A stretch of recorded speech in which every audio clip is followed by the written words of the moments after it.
Se estanca la incidencia en Canarias, en islas en nivel 3 de emergencia, como el caso de Gran Canaria. 150 casos cada 100.000 habitantes a 14 días. Ese umbral no disminuye a pesar de las restricciones.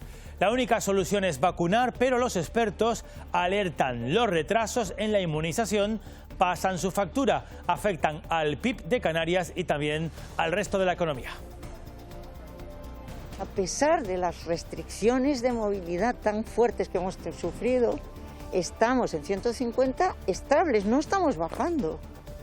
No estamos bajando, estamos estabilizados ahí. Yo quiero ser optimista y pensar que efectivamente allá por el final del verano estemos con el 70% de la población adulta vacunada.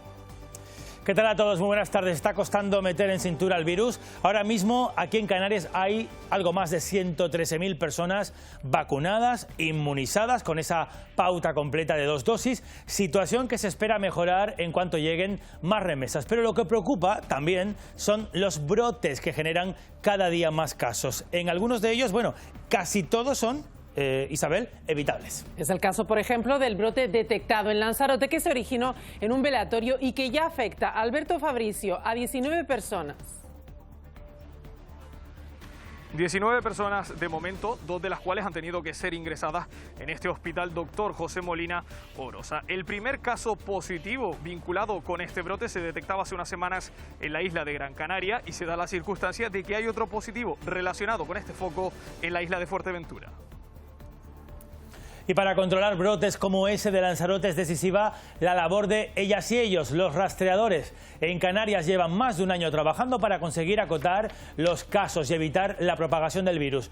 Labor complicada que requiere mucha dedicación y que ahora la componen equipos multidisciplinares que aportan además ayuda y asesoramiento de paso a los posibles contagiados. Vuelve la tranquilidad al campamento de las Raíces en Tenerife después de los incidentes de ayer que dejaron 8 detenidos y 10 heridos. Lidia Lorenzo, la ONG que gestiona ahí ese recinto, dice que ya va a tomar medidas. Así es, la ONG ACCEN ha abierto una investigación para esclarecer lo sucedido y valorar si sanciona o expulsa a las personas que participaron en la reyerta de ayer. La Policía Nacional detuvo a 8 personas y 10 resultaron heridas y tuvieron que ser trasladadas en diferentes ambulancias al hospital. Desde que se abrió este campamento de las Raíces hace aproximadamente 2 meses, una persona ha sido expulsada.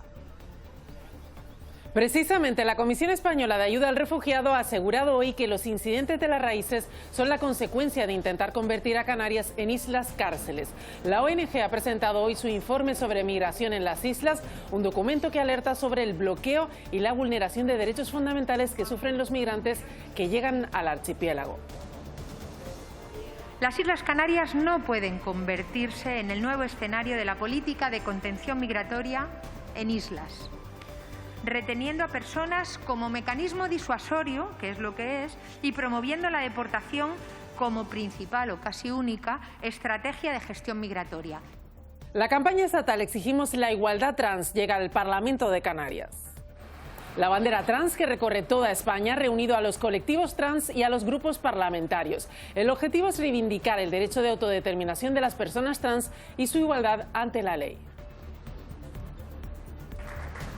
Y hoy arranca la campaña de la renta que se va a alargar hasta el 30 de junio. La agencia tributaria devolverá casi 11.000 millones de euros por un 3% menos que el año pasado por los ERTEs que han estado vigentes en el último año y para los que se ha abierto un plazo de pago de 6 meses y sin intereses de demora para los que les toque pagar.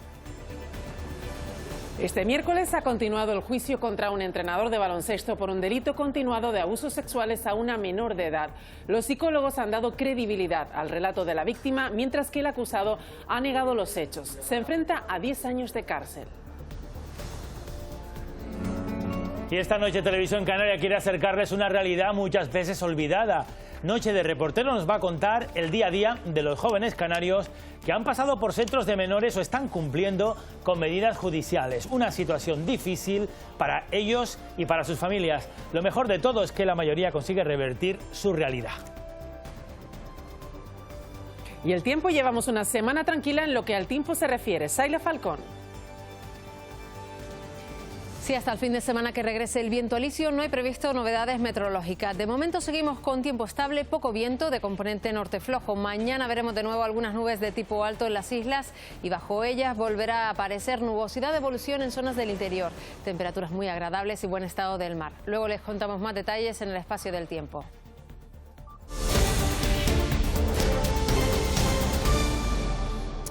Vamos a empezar hoy muy pendientes de la evolución de la pandemia en Canarias, en islas, sobre todo las que están en nivel 3. De todas ellas, Gran Canaria es un caso concreto porque es la que registra peor evolución.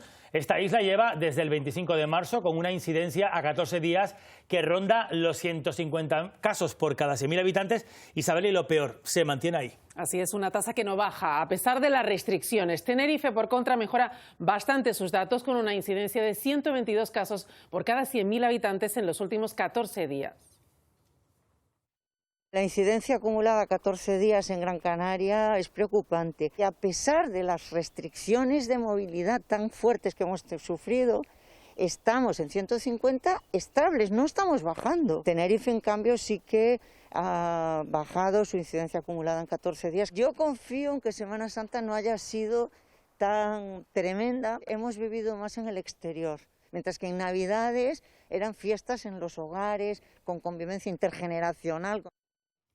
Eso en cuanto a la incidencia, pero en cuanto a la vacunación. Los expertos aquí en Canarias son optimistas, creen que al final del verano el 70% de los canarios estaremos vacunados. Este mediodía se retoma la vacunación del personal en los centros educativos, pero el ritmo de nuestra inmunización depende de los suministros que recibamos y los retrasos en el calendario de vacunación pasan factura a nuestra economía. El coste de la vacuna de la COVID-19 no se reduce a su precio. Los retrasos en el suministro tienen también un coste para la actividad económica.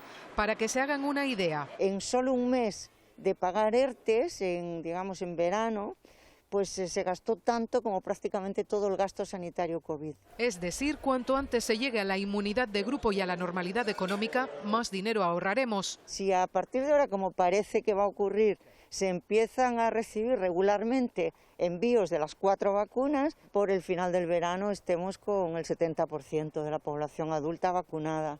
Pero, ¿cuáles han sido las causas de estos retrasos? No somos un país siglo XXVII, con que nos hemos retrasado en las negociaciones, no teníamos mucha experiencia de negociar con grandes farmacéuticas, la EMA se retrasó en la aprobación respecto a la FDA de Estados Unidos.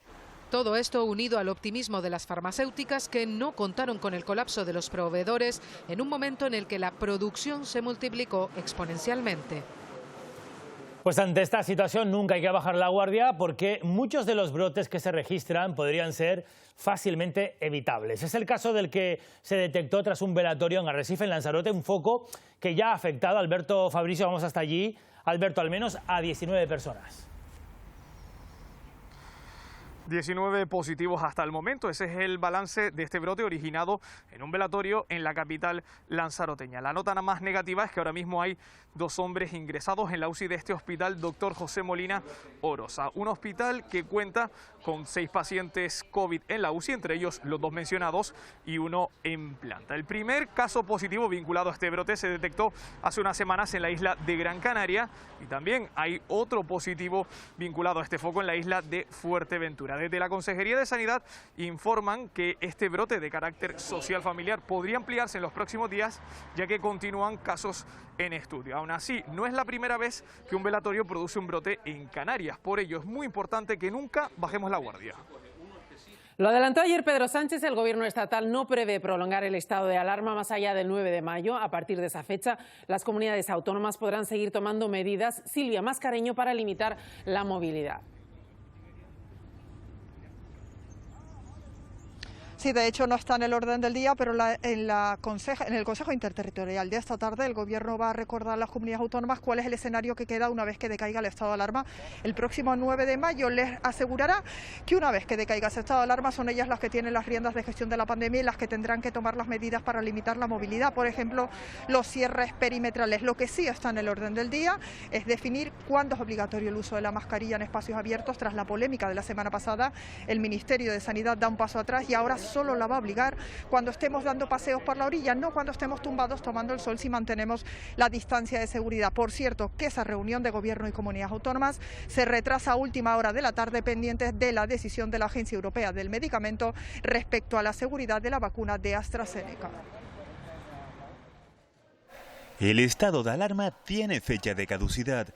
En principio, su final está marcado en el calendario, el 9 de mayo. A partir de esa fecha serán las comunidades las que limiten, entre otras, la movilidad. Esta cogobernanza que tenemos con las comunidades, donde cada uno en su marco establece los límites de restricción. Aunque ya hay comunidades que actúan de forma unilateral. Con este cartel se han encontrado hoy en Castilla y León. Allí han suspendido la vacunación con AstraZeneca a expensas de lo que anuncie la EMA. Hemos primado en Castilla y León ante todo la seguridad del paciente y por eso hemos detenido temporalmente la vacunación con AstraZeneca hasta conocer esta tarde el dictamen de la EMA. Una decisión que no ha gustado al Gobierno central. Corresponde al Consejo Interterritorial y está decidido. No le corresponde a ninguna comunidad autónoma. Desde la Consejería de Sanidad de Castilla y León aseguran que la decisión se le comunicó a la ministra Darias, quien avaló la decisión al considerarla competencia autonómica. La Universidad de Oxford paraliza el estudio que estaba realizando en menores hasta no conocer el informe de la Agencia del Medicamento británico sobre la relación de AstraZeneca con los casos de trombosis. Esta tarde el regulador europeo anunciará si sigue viendo más beneficios que riesgos. También podría definir nuevos grupos de edad, sexo o historial médico para inocular esta fórmula. La Organización Mundial de la Salud aconseja seguir adelante, pero espera los informes europeos. Por el momento no hay evidencias de que la evaluación de riesgos de la vacuna deba cambiarse y sabemos con los datos que vienen de países como Reino Unido y otros que los beneficios son realmente importantes en términos de reducción de la mortalidad. Por su parte, la presidenta de la Comisión Europea ha convocado esta misma tarde a los ministros de Sanidad de la zona euro para analizar el informe presentado por la Agencia del Medicamento Europeo.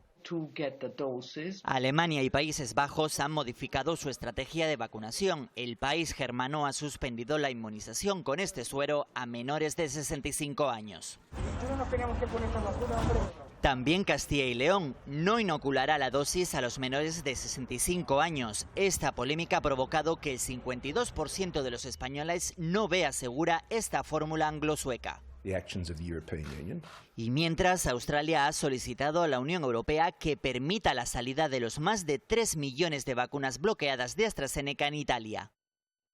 A las 3 horas Canarias está previsto que comience esa rueda de prensa de la Agencia Europea del Medicamento en la que se va a dar el resultado final de esa evaluación sobre AstraZeneca. Y aquí en las islas la labor de los rastreadores sigue siendo fundamental después de más de un año de pandemia. Se encargan de localizar los contactos estrechos de un enfermo COVID y evitar así que el virus se propague. Desde entonces han aumentado en personal y en eficacia. En las islas son 800 los encargados de realizar este trabajo.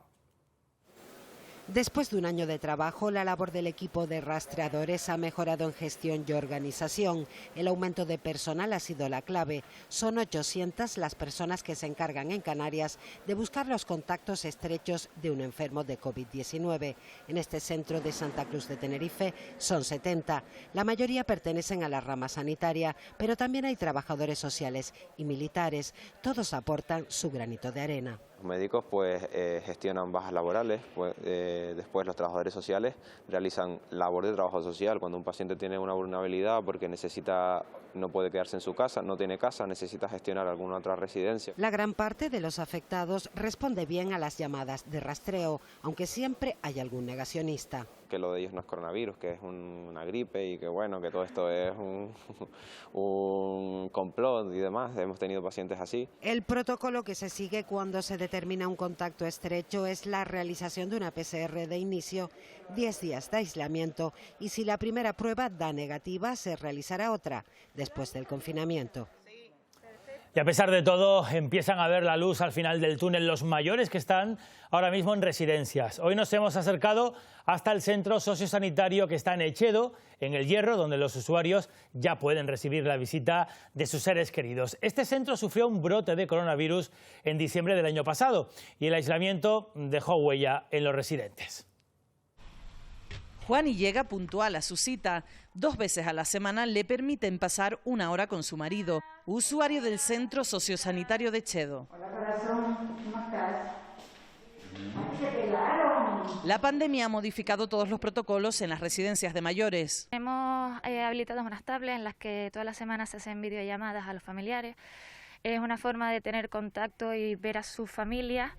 Y además pues también tenemos las salas habilitadas para ellas. Lo nuevo que ha salido ha sido que pueden salir de la residencia con sus familiares, solo los usuarios vacunados, pueden incluso dormir en los domicilios de la familia.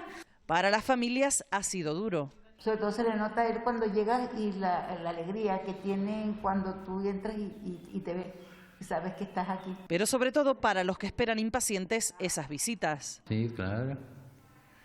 Fueron 3 o 4 mejor. Mientras no cambie la situación sanitaria, Nicolás tendrá que esperar unos días más para repetir este paseo, el más esperado durante la semana. Y hoy es el Día Mundial de la Salud. En una jornada como esta, el colectivo de enfermería ha querido hacer un llamamiento a todos para, bueno, de cara sobre todo al final del estado de alarma para a partir del próximo 9 de mayo. Lo que nos ocupa es el compromiso de la población y eso es lo que pedimos, porque realmente si se disparan las cifras y volvemos a subir, lo que se va a generar es un colapso del sistema sanitario y hay que pensar que estos sanitarios que están trabajando ahora somos los mismos que llevamos un año sin descanso.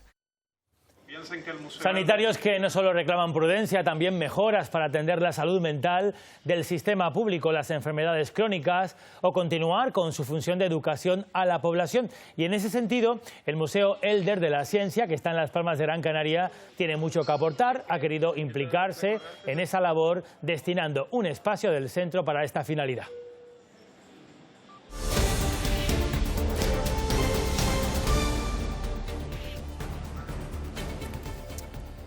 Ocho detenidos y 10 heridos. Así terminaba una pelea ayer en el campamento para migrantes que está en Las Raíces, en Tenerife. Hoy hemos vuelto al lugar. Lidia Lorenzo, la ONG que gestiona este recurso, ese centro, Lidia, ha anunciado expulsiones para las conductas violentas. Así es, la ONG ACCEN está valorando expulsar o sancionar a los que participaron en estos altercados y para ello ha abierto una investigación para identificar a esas personas. Desde que está abierto este campamento hace 2 meses, una persona ya ha sido expulsada ya que se han producido numerosos actos violentos. Recordamos que ayer la Policía Nacional tuvo que intervenir porque se había producido una pelea. El resultado fueron 10 heridos y 8 personas detenidas. Numerosas han sido las reacciones desde el ámbito político y social con respecto a los incidentes que se están produciendo en este campamento de Las Raíces. La Comisión de Ayuda al Refugiado denuncia que estos actos violentos son los más graves que se han producido en esta crisis migratoria. Lo sucedido en el campamento de Las Raíces, desgraciadamente, es el pico del iceberg de lo que puede venir. Precisamente la falta de certidumbre, la falta de expectativas, la falta de previsión de propuestas para la inclusión y la inserción social es lo que lleva a la desesperación, a la acción a veces inacertada de las propias personas que no ven más allá de su presente porque no hay futuro. Precisamente la Comisión Española de Ayuda al Refugiado presentaba esta misma mañana su informe sobre migración en Canarias, en el que resaltaba la política de contención migratoria que se lleva a cabo en las islas como una de las principales vulneraciones de los derechos de los migrantes que llegan hasta nuestras costas. Más de 23.000 migrantes llegaron a Canarias en el año 2020. Aún quedan miles que no han podido salir de nuestro territorio. Pero el Gobierno de España ha preferido utilizar Canarias como islas cárceles, territorios de detención de personas migrantes, violando sistemáticamente derechos humanos. Es uno de los puntos en los que incide también el informe de SEAR. Las Islas Canarias no pueden convertirse en el nuevo escenario de la política de contención migratoria en islas, reteniendo a personas como mecanismo disuasorio, que es lo que es, y promoviendo la deportación como principal o casi única estrategia de gestión migratoria. Aseguran que el problema actual era una emergencia totalmente previsible y que aún se puede trabajar para mejorar la situación. Es el reto social y político de bloquear a las personas, de cronificar su situación y de cuestionar o al menos poner en entredicho la convivencia de la comunidad. Creo que ahí están los elementos principales contra los cuales debemos luchar. Además, exigen que se comience a respetar el plazo de retención de 72 horas para que no se repitan situaciones como las de Arguineguín o Barranco Seco. Y los representantes de la Comisión Española de Ayuda al Refugiado han tenido la oportunidad también de exponer sus demandas en ese cambio de políticas migratorias que promueven al presidente de Canarias, Ángel Víctor Torres. En un encuentro este mediodía, ambas partes han analizado la situación de los migrantes que han llegado a las islas en pateras y cayucos. Un centro de acogida temporal de migrantes, o nos oirán mucho la palabra CATE, es aquel que les acoge en su primera llegada y en donde no pueden pasar, lo dice la ley, más de 72 horas. Pues más de 200 personas, 200 migrantes están actualmente, Isabel, en el CATE, que está en Barranco Seco, en Las Palmas de Gran Canaria. Y muchos de ellos han sobrepasado y con creces, además, en los últimos días ese tope temporal. Llevan más de una semana en el centro, lo que lo convierte en una situación irregular. 72 horas. Todo lo que sea pasar de 72 horas es una situación irregular, porque todos ellos están en situación de libertad. En los centros temporales los migrantes no cuentan con las condiciones necesarias para pasar más de 72 horas. Debe estar en un lugar con comida caliente, con ducha regular, con supervisión sanitaria, con asesoramiento jurídico. Y las condiciones del CATE, insisto, tienen que ser las de un calabozo. ¿Por qué razón no se da esa agilidad? Pues porque después de 27 años de experiencia llegando pateras a Canarias, todavía estamos improvisando. Se trata de una situación irregular en la que, según Díaz Tejera, deberían involucrarse todos los servidores públicos. Todos los jueces, los fiscales, todos los servidores públicos tenemos una responsabilidad de lo que está pasando ahí. Y llevamos tiempo denunciándolo. Pero habrá que decir que el gran problema de fondo es que los migrantes no votan. Desde el campamento de acogida Canarias 50 llegan estas imágenes, comidas caducadas que se están entregando a los migrantes. Según Cruz Roja Española, la empresa que las surta asegura que se trata de un error en el etiquetado del producto. Cambiamos de asunto porque en Tenerife hoy los estudiantes se han movilizado por segundo día consecutivo en la Universidad de La Laguna para pedir que se mantenga la tercera convocatoria. Los estudiantes aseguran que el equipo rector quiere suprimir los exámenes de septiembre de los estatutos, lo que limitaría la obtención de créditos y más posibilidades para poder conseguir las becas. También hoy se ha pronunciado la rectora de la universidad, ha asegurado que no se cambiará nada que no cuente con un amplio consenso de la comunidad universitaria. El grupo Redul del profesorado ha sacado una propuesta en la Comisión de Estatutos del Claustro para eliminar septiembre, la tercera convocatoria, y todo el estudiantado estamos evidentemente en contra porque este derecho nos ayuda pues, a aprobar esas asignaturas que por cualquier motivo a lo largo del curso no hayamos podido sacar adelante. Se debatirá y salga lo que salga, tendrá que ser aprobado en un claustro con mayoría absoluta, porque estamos hablando de cambiar la norma máxima de nuestra universidad, que son los estatutos, con lo cual no va a poder cambiarse nada que no tenga un consenso bastante amplio en la comunidad universitaria. Palabras de la rectora justo después de esta reunión con el vicepresidente y consejero de Hacienda y Asuntos Europeos, Román Rodríguez, sobre la mesa de este encuentro, los fondos europeos que la Universidad Lagunera espera captar para poner en marcha iniciativas que permitan el impulso I+D y la mejora del conocimiento, proyecto en el que la universidad prevé implicar a todos los agentes investigadores.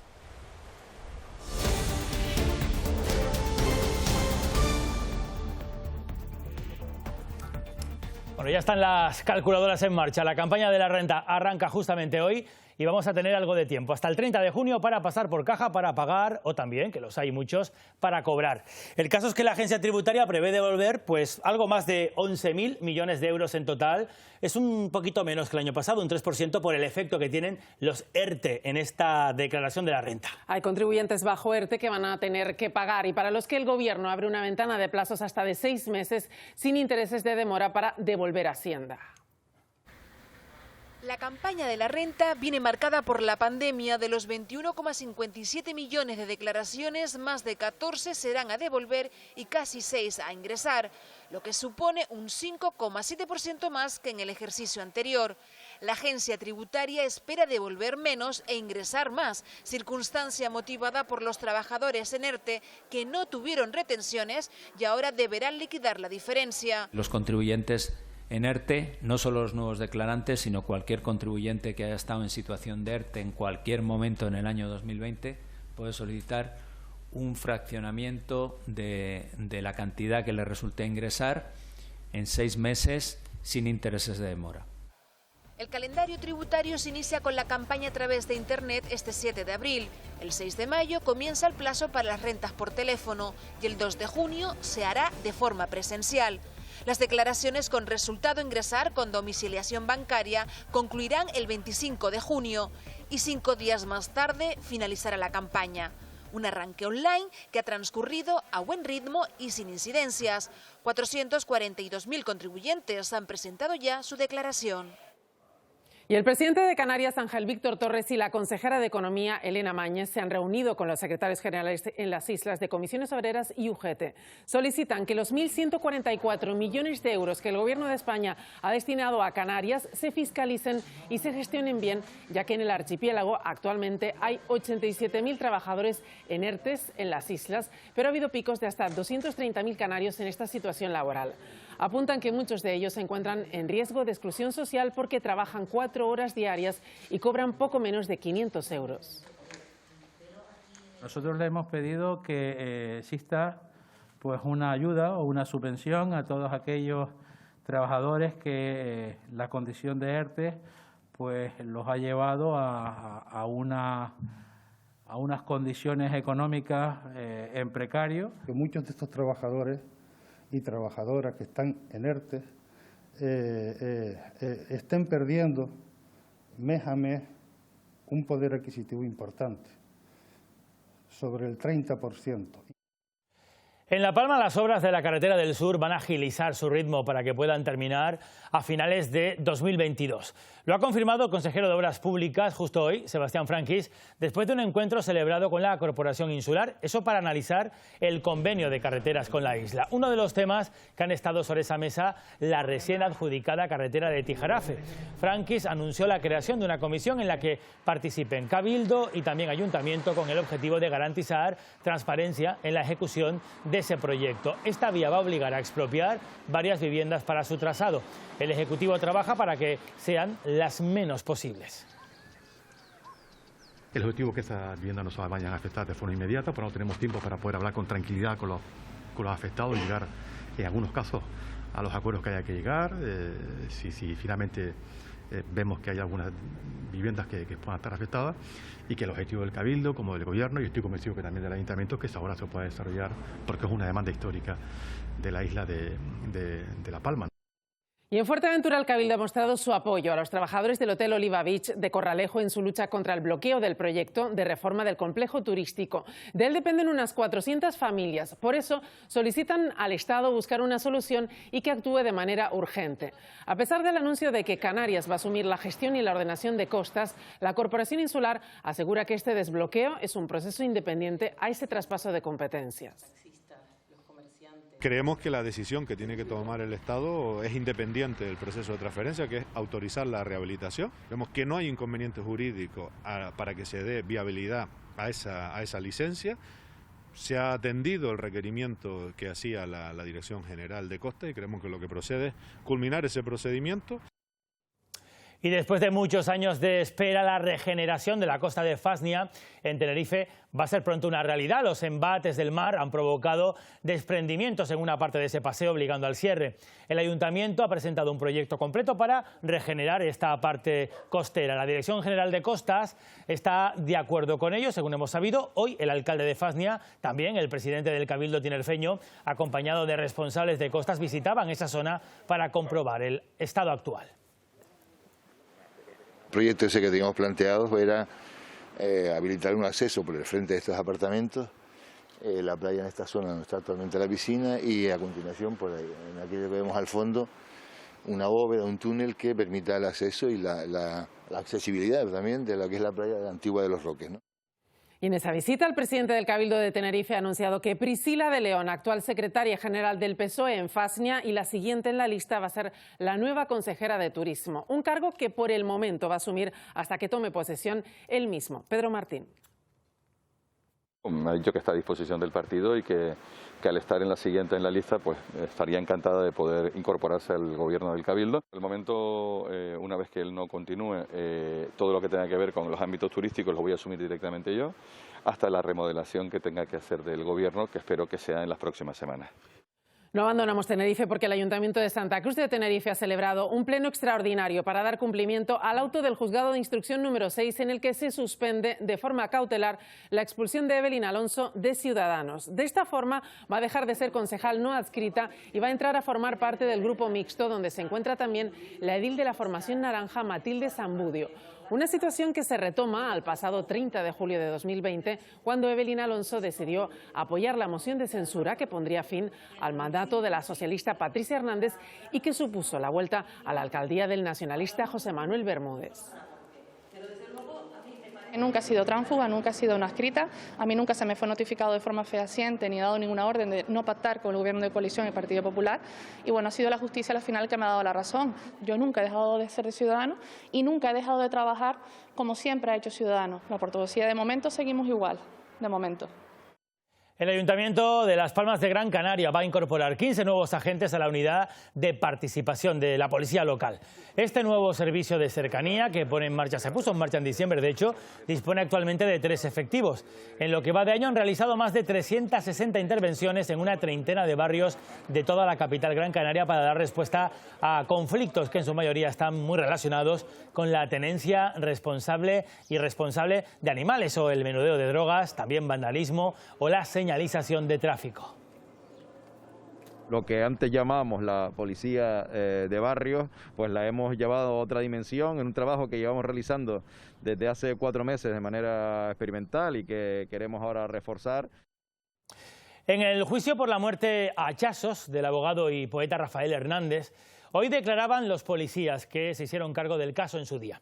Aseguran que el hijo de Hernández y el autor, confeso de este crimen, Marcos, nunca les dijo cuando se entregó que habían matado a su padre porque se lo dijeran unas voces. Tampoco mencionó nada, dicen los policías, de una nave espacial.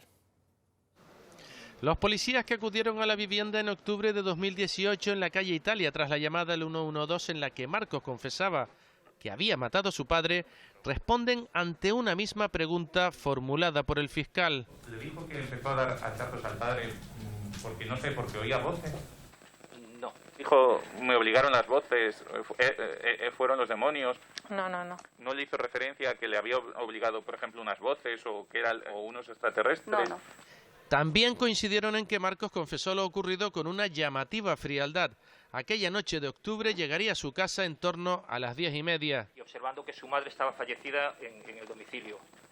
Intenta reanimarla, llega el padre del detenido y comienzan una discusión, sube a la azotea y coge un hacha, baja y tras pensárselo entra en la habitación de su padre y comienza a agredirle con el hacha sin poder precisar ni cuántos números de golpes ni en dónde se los da. Fueron más de 20 los hachazos según los peritos forenses que declararán este jueves. Y en Tenerife sigue el juicio contra un entrenador de baloncesto por un delito continuado de abusos sexuales a una menor de 13 años. Hoy los psicólogos han dado credibilidad al relato de la víctima. También han testificado otras menores que aseguran haber mantenido contactos con el chico. El acusado niega los hechos. Niega haber tenido contacto con la víctima y dice no entender la acusación. Sin embargo, 4 de las menores que han testificado aseguran haber tenido conversaciones e incluso alguna relación física con el acusado que por aquel entonces, 2018, era segundo monitor de baloncesto en el Colegio Tinerfeño Virgen del Mar y en el Club Baloncesto Santa Cruz. He escuchado a la propia Lucía decir como que ella se lo contaba a las amigas. Entonces supongo que dirán que era yo por eso, pero en ningún momento he quedado con ella. En el momento de los hechos, tanto la víctima como la mayoría de las testigos tenían 13 años, el monitor 20. Supuestamente contactaban a través de Instagram y las conversaciones seguían por WhatsApp. ¿Explica usted la razón lógica por la que usted considera que estas personas han hecho esas manifestaciones? Es que no encuentro ninguna razón, por eso le digo que me gustaría a mí también saberlo. Las niñas, que siguen siendo menores y a las que no hemos podido grabar, coinciden en que les pedía mantener relaciones. Él lo niega y asegura que su cuenta de Instagram fue suplantada. Piden para él 10 años de cárcel. Bueno, algunos de ustedes lo habrán sufrido. Los conductores que circulaban por la autopista del norte de Tenerife esta mañana han tenido que armarse, ya lo están viendo, de más paciencia de la habitual. 2 accidentes registrados a la altura de Los Majuelos y Guajara, en La Laguna, han provocado un incremento de las retenciones. La circulación sentido Santa Cruz se vio bastante afectada. Un motorista de 22 años tuvo que ser asistido por varios traumatismos moderados. En el siniestro también se vieron afectados otros 2 turismos.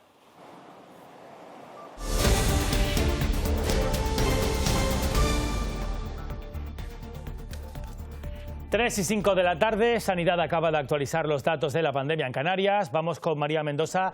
María, buenas tardes. Cuéntanos, últimas 24 horas. Son 236 nuevos positivos los que acaba de notificar Sanidad en el archipiélago en las últimas 24 horas.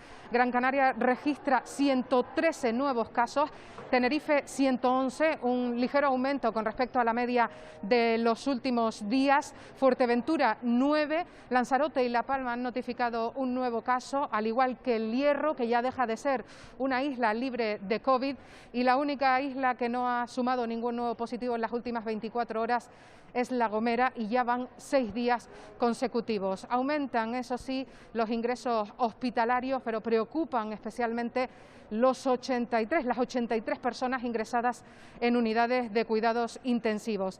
Además, hay que lamentar un nuevo fallecido en las últimas 24 horas. María Mendoza, gracias por esa última actualización. 236 casos positivos en las últimas 24 horas. No bajen la guardia porque ya ven que la tendencia parece que no disminuye, no lo ha hecho, no ha bajado de 200 en los últimos 2 días.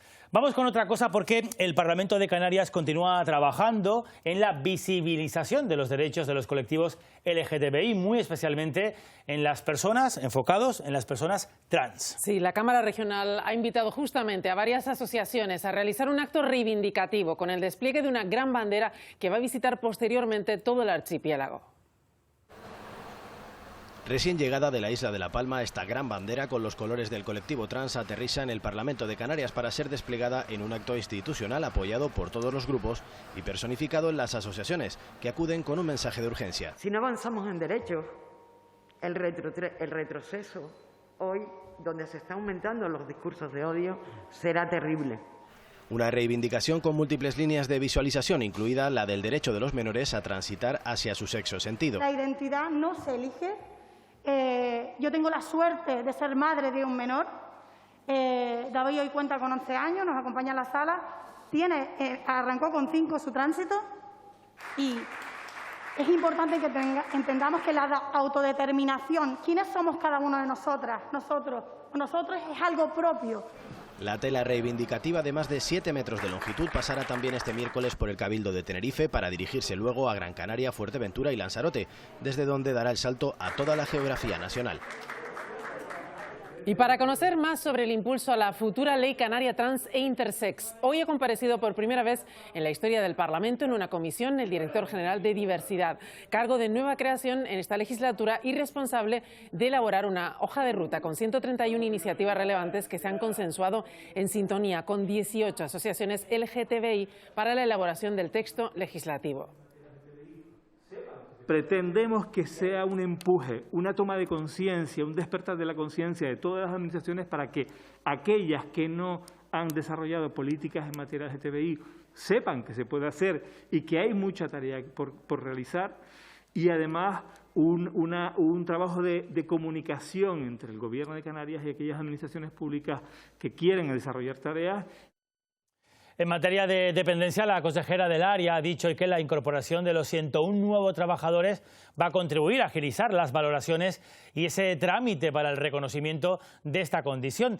Habrá también personal, dice la consejera, para llevar a cabo esta tarea en todo el archipiélago. Por primera vez también en la historia de Canarias, va a haber valoradoras en todas y cada una de las islas. Esto se va a traducir en una mejora del tratamiento de los expedientes, de la agilización a la hora de los tiempos y probablemente de la mejora de las cifras, pues en el caso de las listas de espera. ¿Cuál es el papel de las mujeres en la música o cuál es el mensaje que trasladan las canciones? Estas son algunas de las preguntas que se han formulado los alumnos de 3 institutos de Las Palmas de Gran Canaria. Hoy celebraban su 6º encuentro por la igualdad, en el que han puesto en común sus trabajos más allá del 8 de marzo. María Moliner dejó como legado el diccionario más completo de uso del español y las misiones pedagógicas. Empeñada en liberar a la España analfabeta de su ignorancia. Durante la Segunda República lideró el movimiento que llevó a los pueblos la cultura. Hay algunas de las mujeres en las que analizamos sus trabajos que no son tan conocidas y se merecen ese reconocimiento que nosotros con este trabajo les estamos brindando. El coraje de Tina Turner para escapar de la violencia y la fuerza de Janis Joplin para romper con el exceso de testosterona en el rock también han servido de inspiración para estos trabajos, que han mirado con la lupa violeta las letras de las canciones. El chico se ve dolido porque ella ha sido capaz de pasar página y rehacer su vida con otra persona. Esto es solo parte del trabajo que ha elaborado el alumnado de Elías Pérez Galdós, poeta Tomás Morales y Juan Arteme, de Las Palmas de Gran Canaria. Nosotros somos el futuro. Estamos empezando a deconstruirnos y a luchar realmente por quiénes somos. Es muy necesario trabajarlo a diario. La igualdad hay que seguir luchando para conseguirla porque si no, no vamos a llegar a ella nunca. De forma virtual han celebrado su 6º encuentro intercentros por la igualdad. Creo que es de verdad un acicate para que las nuevas generaciones de las chicas se empoderen cada vez más, que es de lo que se trata. Y el Ayuntamiento de Las Palmas de Gran Canaria quiere fomentar entre los más jóvenes los desplazamientos sostenibles y saludables en su día a día. Y para eso ha elaborado, en colaboración con el grupo ecologista Benmajec, una unidad didáctica sobre las repercusiones que conlleva los diferentes modos de desplazarse. Una guía que están difundiendo en los distintos centros educativos del municipio expertos del Centro UNESCO Gran Canaria.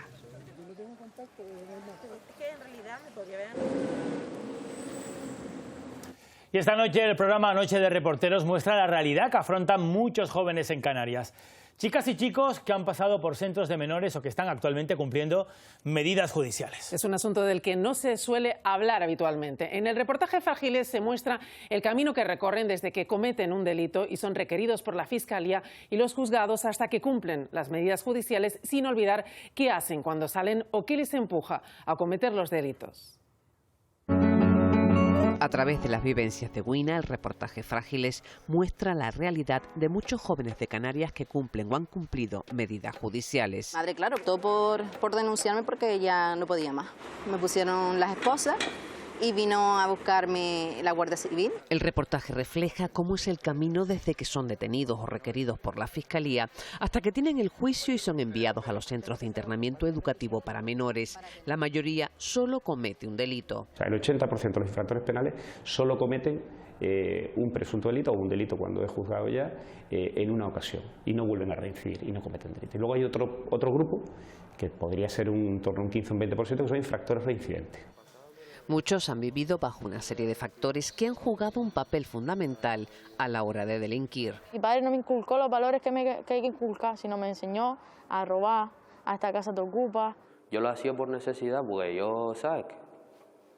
Cuando yo iba al colegio así, la gente se reía de mí porque no llevaba ropa que dan. Es que estás a un paso de Tavares. Desde los juzgados se les obliga a cumplir medidas, sobre todo educativas, que pretenden frenar las carreras delictivas y conseguir su integración en la sociedad. Esa discusión que tuviste con tu madre, una falta de respeto total, incluso llegándola a lesionar, es intolerable, es un delito.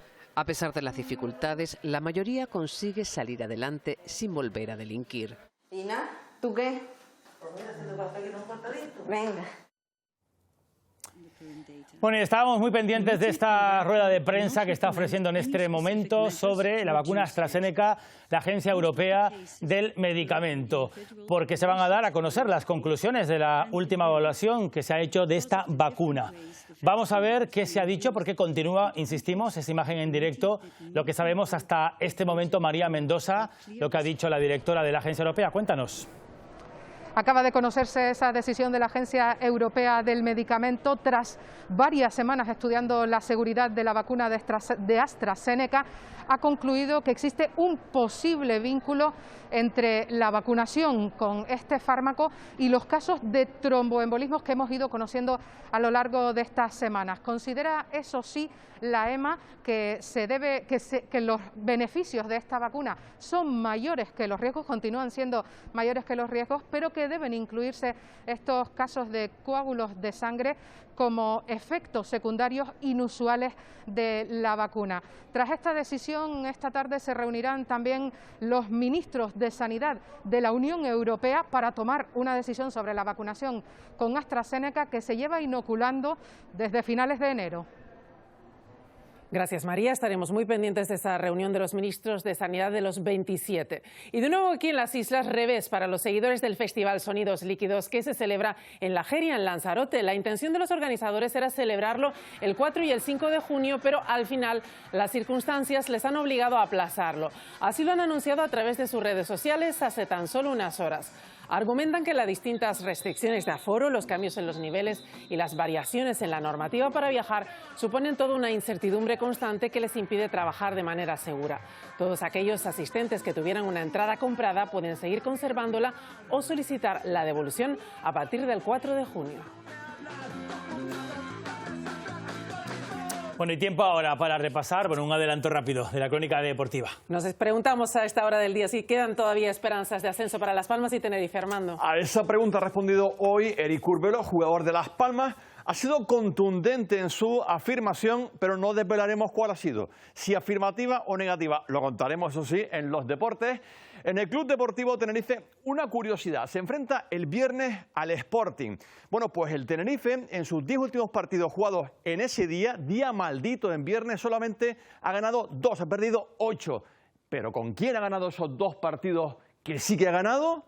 Contra el Sporting, el rival del viernes. Yo pensaba que nos lo iba a contar en el tiempo de deporte. O sea que si hay que jugar en viernes, que sea contra el Sporting. Eso será. Gracias, Armando. Eso y mucho más enseguida en la actualidad deportiva. Terminamos. Vamos a terminar ya. Recuerden, como siempre, que la información regresa esta tarde en el Telenoticias. Esto sí que pueden seguir informados a través de nuestra web y también en las redes sociales. Después, previsión del tiempo con Sheila Falcón y el concurso. No se lo pierdan. Volvemos mañana.